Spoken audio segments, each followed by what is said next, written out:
So how can something most of you have never heard of be so important to your weight, your psychology, your skin, your mood, and even just your overall health? So in this video, I'm gonna tell you about something you've probably never heard of that you consume daily that is wreaking havoc on your overall health.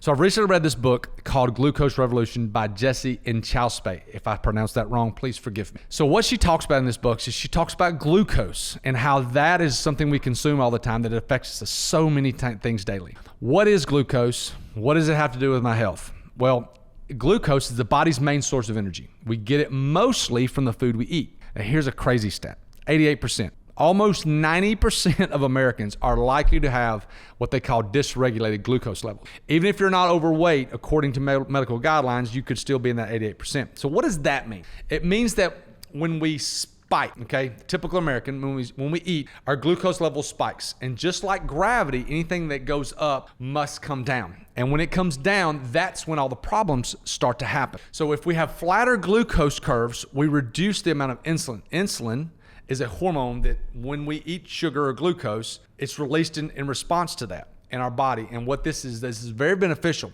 But it's too much insulin is one of the main drivers of insulin resistance, type 2 diabetes, and a disease that a lot of women have called PCOS. So with flatter glucose curves, we are also naturally flattening out our fructose curve. Fructose is found alongside glucose, and it's in a lot of sugary foods. So I don't want to nerd out on you, but I want to give you the information that you need. So there was another study that said that 12% of Americans are metabolically healthy. 12%. That's it. 12%, which means that only 12% of Americans have a perfectly functioning body. That's not a lot. This is a problem. What is one of the ways we can be healthier by flattening our glucose levels? So let me give you an example. So when I coached college football, when I was a player and a coach, we used to always tell the player, well, when playing football, you never want to get too high when things are good, and you never want to get too low when things are bad. Well, this is really the same thing with our bodies as well. The goal is to have regulated blood sugar or regulated glucose levels. So when we eat, there are three types of foods. You got protein, which is meat, chicken, eggs, fish, things like that. Then you have vegetables, broccoli, spinach, carrots, squash, zucchini, you could name 100 of them.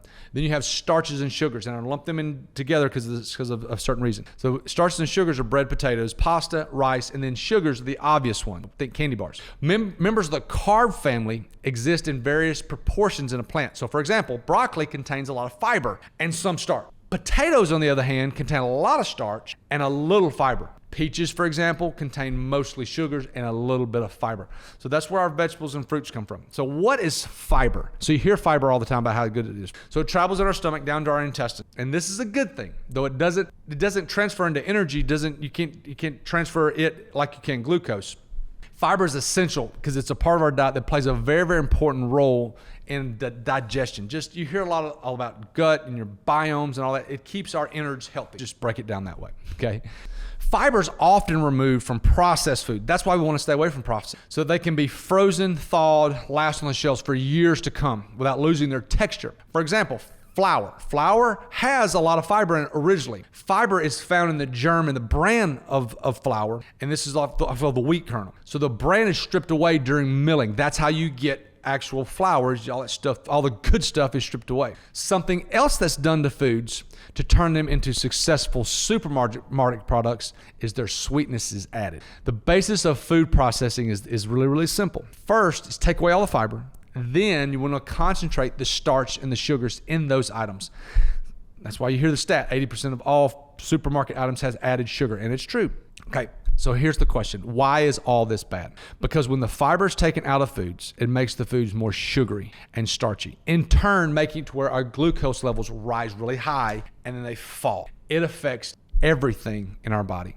Falling glucose levels are the reason that you don't have any energy in the afternoon, you have brain fog, your body aches, you've gained weight over time, and there's just a number of different things that just happen that aren't natural. Here's what I'm gonna do. I'm gonna continue to do a lot of videos about this glucose thing and why it's so important to your health. I've been in food and education and health for a long time and tried to live my life extremely healthy. This is something that I've learned that is so real with me and become so real just in the months that I've been doing this. So join me on the rest of these videos to learn more about this and what Jesse's done in this Glucose Revolution book. I want to try to extrapolate as much as I can and explain it to you guys, and hopefully you can live an extremely healthy life for many, many years to come.